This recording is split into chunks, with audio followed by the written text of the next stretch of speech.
We Act. She's been doing it, that's W-E, capital A-C-T, We Act. And I think you even add at the end for environmental justice.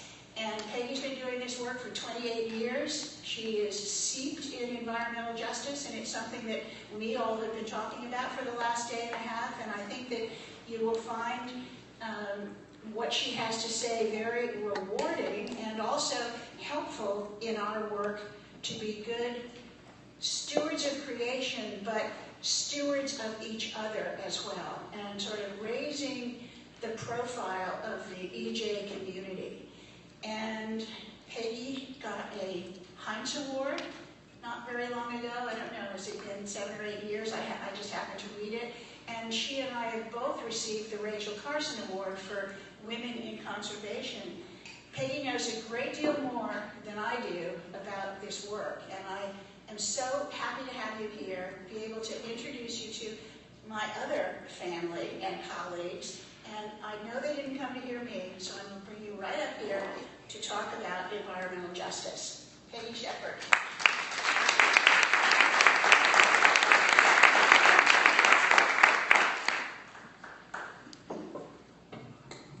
So good afternoon, everyone. Good afternoon. I'm very happy to be here, and I'm very happy that my good friend and ally, Sally Bingham, has asked me to come today. We've been working together for 10 or more years on the Board of Environmental Defense Fund, and Sally and I both co-chair the Environmental Justice and Diversity Committee of the Board of Trustees. So we've had some very interesting meetings and discussions together, and so I'm very happy to be here to see some of the people she spends a lot of her time with and is very committed to. So thank you, Sally. So the question today that I want to offer is, how do we meet the challenges that we must address in order to improve life on Earth, in the environments where we live, work, play, and learn? And how do we translate our personal and our common concerns into effective action? I think that's the question that we all ask ourselves. And how do we find those solutions that work? And the question I offer tonight, again, is how do we move from challenge to opportunity? Now, I know that the challenge that I've been offered and that I have embraced is that all residents should have access to clean water and clean air, equal environmental enforcement and protection, and equitable distribution of benefits, burdens, and resources. But the reality is that many of us are sick and dying from disproportionate environmental exposure to pollution, toxins, and policies that have scarred the health and the landscapes of America, from Appalachia to Alaska, from tribal lands to the Gulf Coast.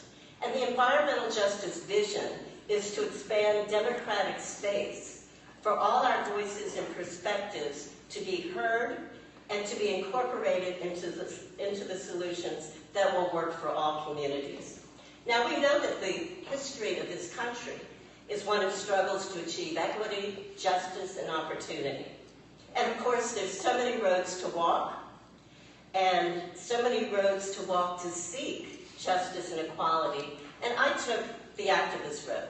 A lot less travel, but it's led me to Harlem, a community with an incredible cultural and historic legacy, but one that lies within a riskscape, and what we environmental justice activists call a sacrifice zone.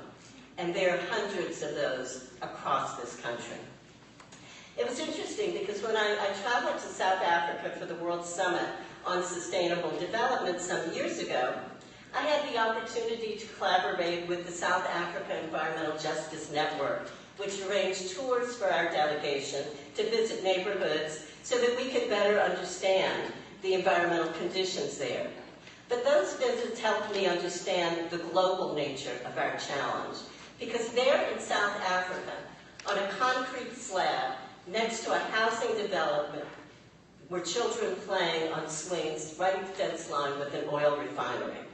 And I watched these little girls playing, and what flashed into my mind as I witnessed that scene was half a world away, breathing a sewage treatment plant in Harlem. And it just made me realize that the same picture that I was seeing so far away in Africa, which we think of as a third world country, was the same picture that I could see a few blocks from my home on Riverside Drive in New York City. So you would ask, well, what is a sacrifice zone that I'm talking about? What's environmental justice? Well, environmental justice is a community-based effort by affected residents to reverse the legacy and policy of their communities being used as the dumping ground for all the pollution and waste generated by all of us. Place matters. Zip code matters. We hear that all the time. Your zip code can help determine your health status. But so does race and income help determine your health status as well. And it also determines often where government and industry decide where they're going to site noxious facilities, like oil refineries, chemical plants, sewage plants, bus depots, waste transfer stations, manufacturing facilities, or where to conduct extraction of natural resources. And so Harlem has been one of those sacrifice zones, along with tribal lands, lands all over this country. And in the environmental justice community, we work through networks all across the country, as we have for the last 20 or so years. So there's a Southwest network, there's an Indigenous environmental network, there's an Asian American Pacific network, there's networks now in Oregon and Portland, in the Northeast and in the South. And so that is the way that we all network and stay together and come together to advocate for policies where we feel we have a common cause. And so we realize that it is our collective responsibility to ensure that some communities are not sacrifice zones. And, you know, a lot of people think these issues are so big that they have to be left to others. And my experience is that small organizations, my organization is 15 people, and when we did some of our most well-known work, we were a volunteer organization with literally never having had more than probably $7,000 in a period of 8 years. And we were able to sue the city and sue New York City and get $1 million settlement. We were able to get the Transit Authority, which has the largest bus fleet in the country, we were able to get them to upgrade every bus to a hybrid and to totally transform the fleet. So that what was just a neighborhood issue, because we housed uptown over 1/3 of the whole diesel bus fleet in New York City, that's why we started working on that issue. But our impact, because of neighborhood issues, turned out to be citywide. Now every single bus in New York City is a hybrid. And so yes, small groups, individuals can really make a difference. We can never think that the issue is too big, that we cannot develop partnerships and really begin to be committed and take action. And you don't need to be NRDC or EDF. You can be a small organization. There's so many small mom and pop groups around this country that are getting things like the Goldman Prize. These are grassroots people who may not have, you know, a dime to their names, and they're making a difference and they're taking action. So we all have a diverse set of concerns and perspectives. We know what the problems are, we know what the science or the data says, and so how do we translate those concerns and that knowledge into action? How do we mobilize the political will from street corners to City Hall, from state houses to congressional committees? And believe me, you must start at street corners, because we now know it does not work to simply send a bunch of professional experts and technocrats into Congress to try to develop legislation that's going to affect all of us. We really have to have the public with us. So that's why the environmental justice movement, our mandate was to go home and develop a grassroots base. our mandate was that we did not want a centralized system or a centralized office in Washington with others who would speak for us. Our mantra is we speak for ourselves. Elected officials don't speak for us. Other green groups don't speak to us. We speak for ourselves. And so we have led a community-led effort to document and understand community-based environmental exposures and health outcomes. And it's an evidence-based effort to intervene to protect children's learning ability from lead poisoning. You know, that's a poster child in the news over the past year for environmental exposures. We want to protect kids' learning ability from lead in housing or lead in water. We want to decrease asthma incidence by reducing air toxics from buses and trucks and power plants. And we can only create a more sustainable planet one community at a time. And no community or child should be left behind as we plan our streetscapes for active living and decrease obesity through access to quality food.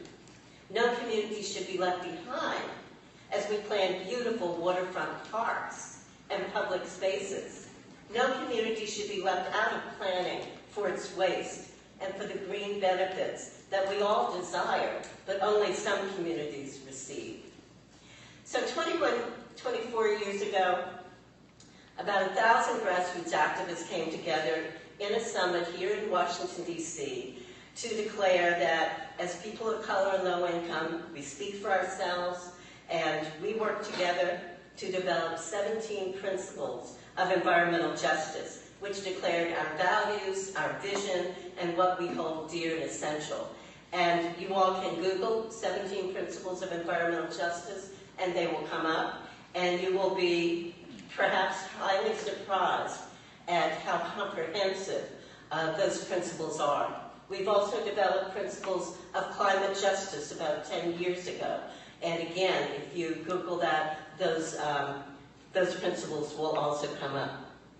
So those are the dynamics that have galvanized my attention and energized me over the 28 years at West Harlem Environmental Action, which we now call REACT. And it's those values that really got me to diverge from my path and career as a journalist and an editor, and to take a very different path than I or my friends had ever imagined. And you know, back in 1985, when I got started in New York City, nobody had heard of the term environmental racism or environmental justice. But that was the indictment by residents throughout the country who were fighting the burden of pollution.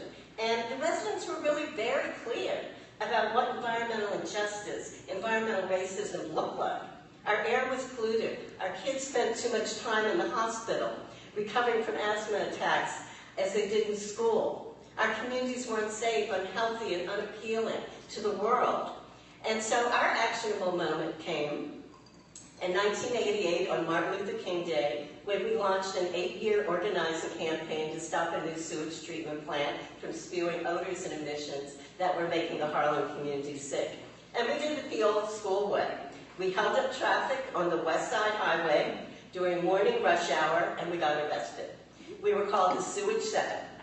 And our protest did not end with our arrest for civil disobedience. We mobilized residents with the support of scientists and legal experts. We educated each other for 8 long years. That's what happens when you're at ground zero and you don't know any of the issues. That's how long it took us to really figure out what was going on. Because, you know, a lot of politicians like Mayor Koch said, oh, you know, there's no problem. And we're going to give you $25,000 and, you know, you can do your own air monitoring. And of course, we spun our wheels, you know, doing that for a few months. And then when we talked to the environmental consulting firm, they're like, $25,000, that'll only help you monitor a little bit for one pollutant. And of course, we realized that we had run down a blind alley. And so we pressed ahead, and we got our good friends at NRDC to help us file a lawsuit against our wonderful friend, David Dinkins. And why did we decide that we would file a lawsuit against David Dinkins this sitting? Because David was doing great things. He appointed a fabulous environmental administrator at the Department of Environmental Protection. He said, yes, there's an issue, we're going to fix it. But we said, what happens when David's no longer there? What happens when the next mayor comes in? Where do we get a mandate? And so we did file a lawsuit, and we got $1 million settlement, and we got a 5-year agreement between the city and state to fix the plan. And then my organization and NRDC were made monitors of the 5-year agreement, and we had to certify with our engineers that we felt the problems were fixed. So that's what a group of volunteers, people of color, did in Harlem. And we can all do that. So it was that year that we founded We Act, because we realized that poor communities have lots of social service groups, but very few advocacy groups. Very few advocacy groups. And so we felt that we needed to institutionalize an advocacy voice in our community. Because, you know, it's not enough to pass a law or policy. If you're not there literally every day to monitor that that policy is being enforced and that it's working, then you really have spun your wheels. And so you end up being a watchdog because, for instance, we had a New York City coalition that lead poisoning, and in 2004, after 4 years of work, we were able in a broad coalition to develop the strongest lead poisoning prevention law in the country.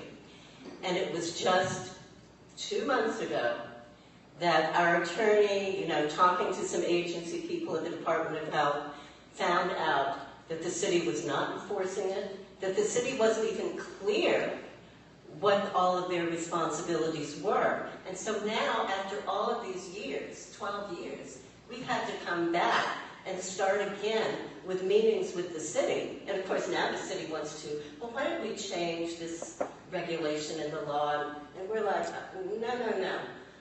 This isn't about opening up the whole conversation again. This is about you enforcing the law with your landlords. So again, monitoring and standing as an important watchdog is crucial if you're going to make change. We also realized that one way that we translated environmental exposures to regular residents was through health outcomes. People were really clear that there were so many health disparities, and we all know the health disparities in poor communities. And we realized that environmental factors were a key contribution to those disparities. And so now, after a lot of research, we're finding that Robert Wood Johnson and all of these foundations are now talking about a culture of health. And they're talking about how do we bring an intersectoral group of people, transit, education, health, the broad spectrum of groups together to create a culture of health in places. Because we cannot do that one sector at a time. And so now people are beginning to understand those issues of place-based impacts. So as a result, we reached out to develop partnerships with the Mailman School of Public Health at Columbia. And we have now been a partner with them for 17 years. We have a subcontract to translate their research into policy.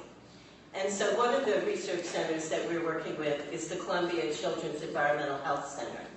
And some of the exposures they're looking at are PAH, polycyclic aromatic hydrocarbons that come out of diesel stove. We're looking at that exposure on the health of pregnant moms and their offspring. And so what did they find? And this is one of the reasons why the bus issue has been so important for us. They found that the exposure of the mother to the diesel pollutants crossed the placenta and sensitized the child in utero, so that when the child was born, at least 30% of the 720 cohort from Harlem and the South Bronx had low birth weight, small head circumference, which also often implies perhaps learning disabilities. They've also looked at the exposure of phthalates and BPA, which you've probably been hearing a little bit more about. And those BPA is a plasticizer that they might put in a nipple on a bottle, or a baby's pacifier. Phthalates are chemicals, endocrine disruptors, that are in probably the lotion you used this morning, certainly in perfumes. Really shouldn't buy anything that has fragrance. But they looked at those exposures on the children as well. And what we're finding is genetic alteration, so that these have intergenerational effects, these exposures. And a whole range of other kinds of learning disabilities. And so now we've been following the children for 16 years. And we're now beginning to look at the issues of breast cancer, because breast cancer is on the rise in lower income communities, and young women of color are at very high risk. So we've been able to use that kind of research to really develop strong evidence-based campaigns. Because, you know, a lot of people are like, oh, you know, we don't want to hear from the community. They don't know what they're talking about. They're just going to get up there, yell and scream, and, you know.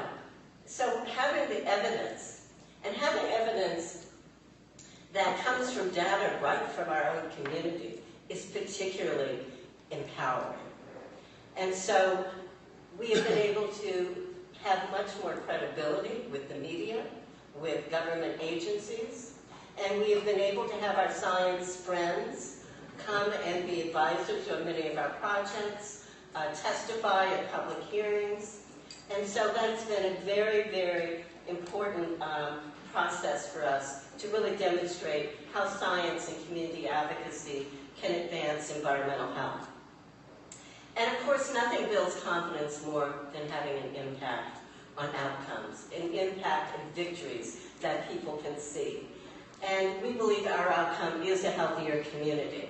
And we've used that data to impact public policy at the local, state, and now the federal levels. And we have a small office here in Washington with 2 people working on the Clean Power Plan and coordinating a 40-member environmental justice coalition on climate change. And these are 40 groups across 19 states here in this country. So one of the questions that we have to continually ask ourselves is, how do we scale up the impact to have greater and longer lasting outcomes? And how do we develop new models of activism to fit the new reality of our environmental limits? And so our organization has from the very start combined community organizing. We have 4 community organizers on staff with policy, because we believe, again, that you cannot simply be a professional advocate and go to the city council. I know when we were working on lead poisoning and NIPERG and, you know, EDF and NRDC and all the groups were going down and, you know, briefing the electeds on what the problem was. And then, you know, the Harlem elected officials said, well, where's people from my community? Why aren't they here talking about these issues? So my organization joined the coalition, and our initiative was to organize and train the parents. So we trained parents in key council districts to go talk to their elected officials about the issue. And, you know, all of the flying in, you know, nationally renowned pediatricians to stand at City Hall with us, and Phil Landrigan and all of these well-known people, that didn't make the difference. What made the difference was the parents we organized and trained to tell their stories to their elected officials. And that made all the difference. So how do we create that power shift that lifts the local voice of affected residents to mold and infuse policy with that expertise and that passion and that hope? And my vision and agenda for the future is to place communities at the center of dialogue, planning, action, and change. So, you know, as a nonprofit, we don't create change through service programs and projects, which is what most foundations want to fund. But we do that through strong, sustained advocacy and good old community organizing. When we think about it, millions of dollars were spent by philanthropy to advance and pass legislation to reduce carbon emissions and to slow climate change. And you might have heard about the McCain-Lieberman bill, some years ago, millions and millions were spent by donors and philanthropists to ensure that a carbon bill to reduce carbon was passed. And it didn't pass. It failed. And I believe that part of the reason for that failure was that the rank and file person in our communities was not organized and engaged in the debate. That disengagement led to ambivalence by Congress. And that the debate did not incorporate the values. You know, we talk a lot often about values, but when we go to do work around environment, we suddenly think it's all about policy. It is about values. And if we don't connect the values of wanting a clean, safe environment to the well-being of regular people, we will not be able to have their voices with us to make the decisions that affect their communities. So I hope that we begin to invest in public engagement and diversify white boards, white staffs, and their memberships, because we've got to have a diversity of perspectives if we really want to have outcomes that address a diversity of conditions. And so we need that broader base of dialogue and the diversity of culture and demographics.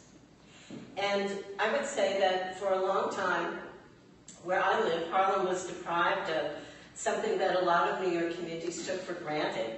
You know, access to community waterfronts, where families and friends could congregate to enjoy the beauty of a health and safe setting.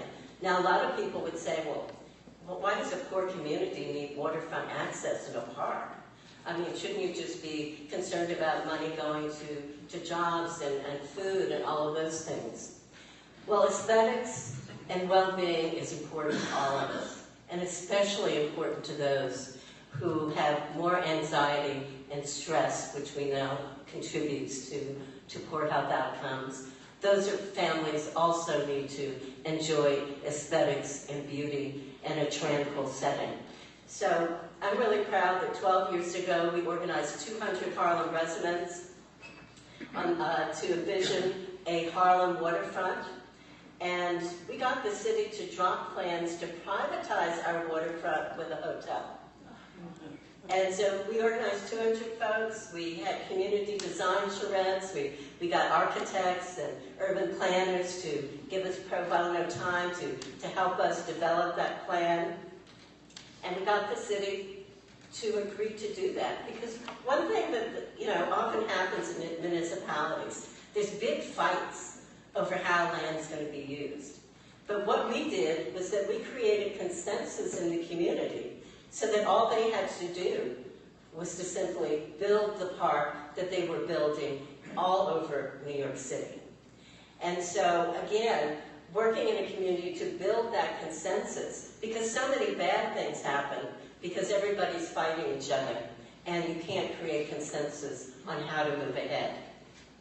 And so we now have a West Harlem Piers Park, which is beautiful. It used to be a parking lot for a grocery store. And now you will find that there's 3 piers, people are fishing, people are picnicking, and it's just incredible. It's right on the Hudson River, and it's just absolutely gorgeous and wonderful. And for residents experiencing a 30% obesity rate, that park can be a critical element because it actually links a pedestrian walkway and a bike path that runs from the lower Manhattan all the way to the tip of northern Manhattan. So it also, even though it was a community-based project, really empowered and enhanced the lifestyles of everyone in the Manhattan area. So I would ask you, how do you define a healthy and sustainable community? And would your thoughts be some of the ones that we've thought about? So we did an exercise with residents, and we said, okay, so we're an environmental advocacy group. What are the issues and conditions in our community that we think we can be held accountable to? What do we think are the issues that create a healthy and safe environment? And again, that we have the expertise for, because drugs and crime and, there are all of those issues. We don't have that expertise. So we said air quality and climate change. Healthy indoor environments. Access to good food. Public transit that is accessible and equitable. Toxic-free products. Open space and reduction of waste. And so those were the 8 or 9 elements that we think make up a healthy community that we can be accountable to and that we can work on. Because we understand also that the health of a community doesn't exist in a vacuum of individual decisions. It exists in a network of power relations in society and politics. And we've got to be able to impact that network, because that network is impacting decisions on polluting facilities, hydrofracking, a whole range of issues where our voices are needed. So we need collective action to build power and democracy, because that is at the heart of building robust communities that speak for themselves. And churches and the faith communities are about collective action. And so I would hope that there are actions that you all are thinking about in your communities that you can begin to tackle. And I want to end with talking a little about climate change, because it is a significant political challenge of our lifetimes and of future generations. We know that climate researchers are reporting that vulnerable communities, even in the most prosperous nations, are going to be the first and worst hit. We saw that in New Orleans. We saw that in Hurricane Sandy in New York City, where most of the public housing in New York City is on the waterfront. Because when it was developed, back in the 40s and 50s, nobody wanted to live on the waterfront.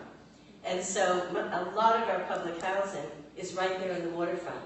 And when Sandy hit, there were people who were out of electricity for 2 weeks. There were people stranded on the 21st floor without medication.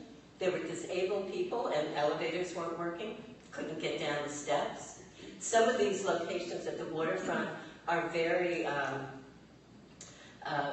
very isolated, so that when that happened, the drugstore is not open, the grocery store is not open, transit's not running, and so you're talking about thousands of families isolated out at a waterfront with water up to the 1st or 2nd floor, and the city having to come in and develop literally food and bread lines.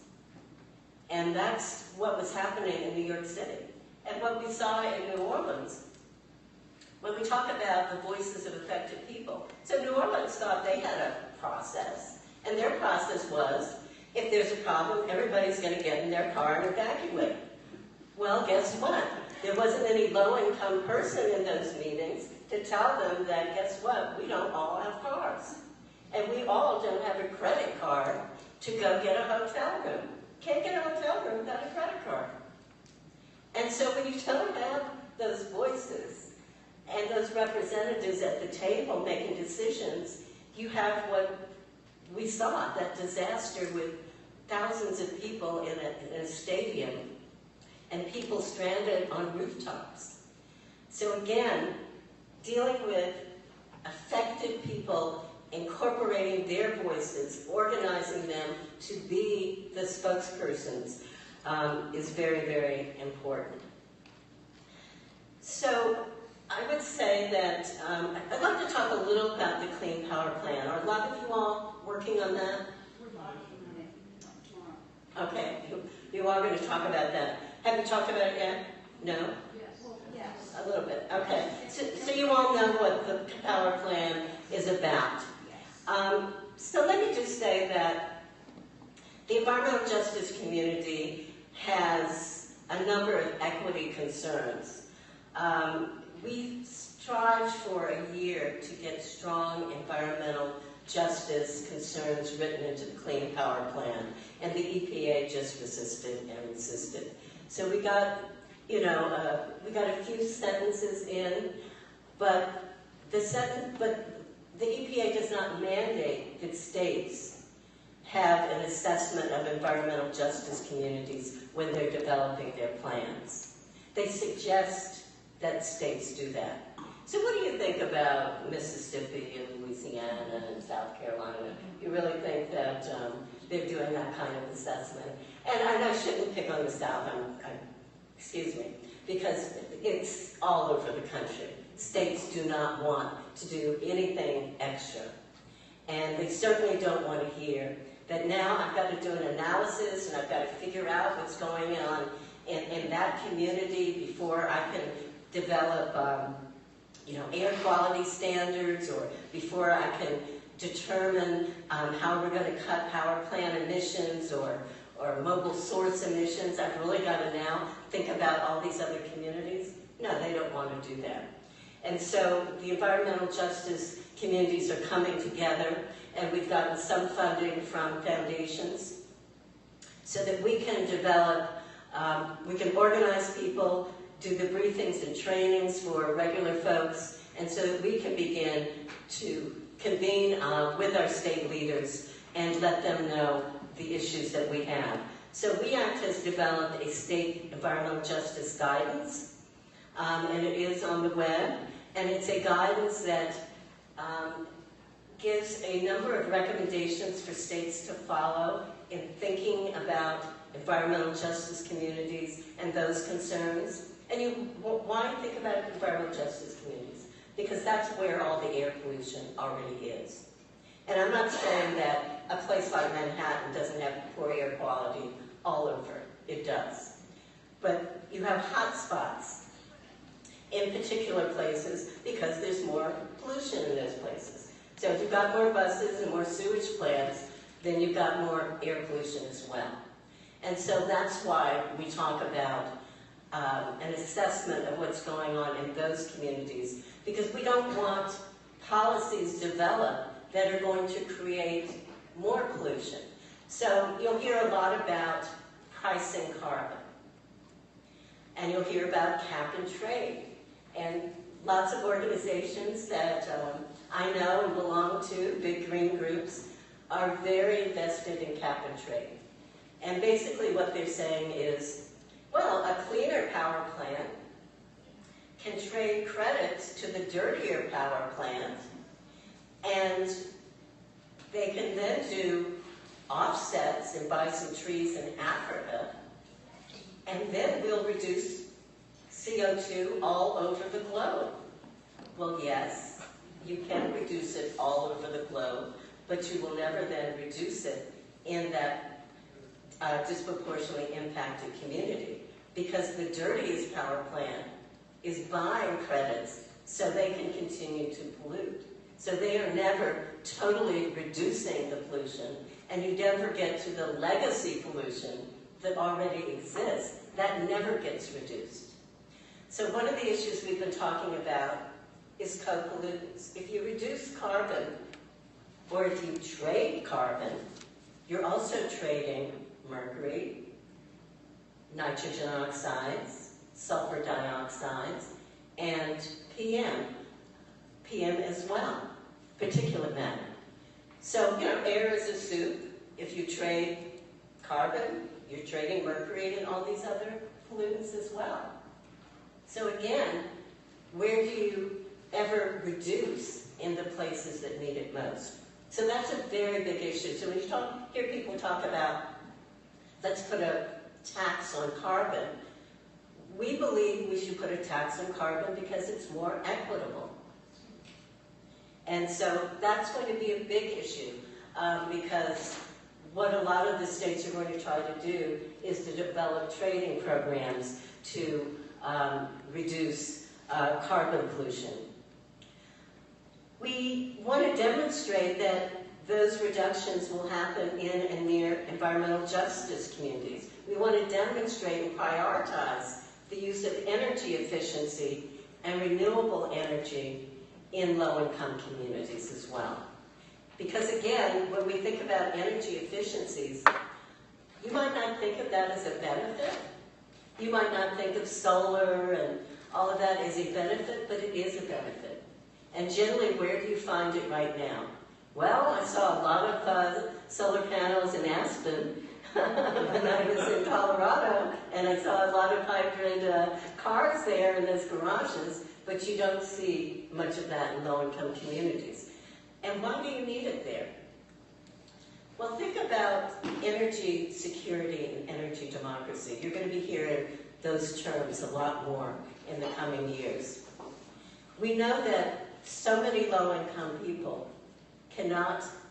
some people are losing their homes, small homeowners, because they cannot pay over a third of their income for energy, which is happening all over this country. When we look at badly maintained rental housing, which is 80% of New York City, 80% of housing in New York City is rental.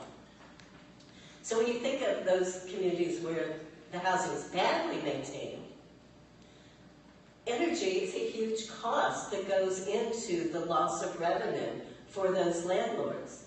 So if we were to invest in energy efficiencies in affordable housing and lower income housing, we could begin to reduce the cost of that housing.